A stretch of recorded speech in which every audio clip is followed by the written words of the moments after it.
إن عاملتك امرأة برسمية فاعتبر نفسك مثل غيرك أو أقل منهم أهمية. يعني تخيل أنت تكون مالك قلب امرأة وتظن بسبب النشأة اليوم في الوقت الحالي إذا أحبتك امرأة على التفكير القديم فإنها مستحيل أنها تخليك.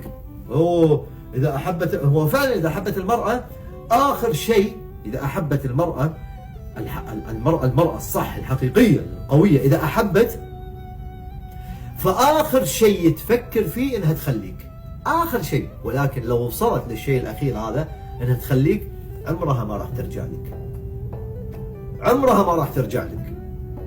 المرأة إذا أحبتك فإن آخر ما تفعله أن تتركك، ولكن إن وصلت إلى آخر ما تفعله إذا تركتك فلن تعود إليك.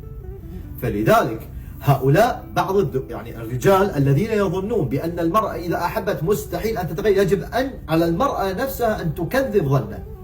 لا، إذا ما شفت منك ما يجعلني أستمر في حبك فلن أبقى معك. ولماذا أبقى معك؟ حتى أستهلك نفسي وطاقتي وصحتي وأمراضي ويزيد علي وجعي؟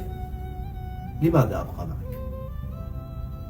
فلذلك عندما تصل المرأة إلى النقطة التي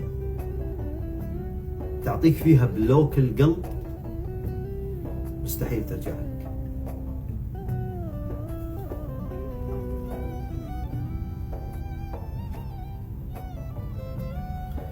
يعني أنا أتكلم عن بلوك القلب. الفرق بين بلوك القلب وبلوك البرامج الثانية اللي تكلمنا عنها، أن بلوك القلب خاف منه، لأن الإنسان إذا حط عليه بلوك، حط لك بلوك بقلبه مستحيل يرجع لك. فلذلك الشخص اللي يتغير علينا نعطيه بلوك قلب. لما أنا أعطيك بلوك قلب عيني ما تشوفك، القلب لما يعوفك العين ما تشوفك. فلذلك القصة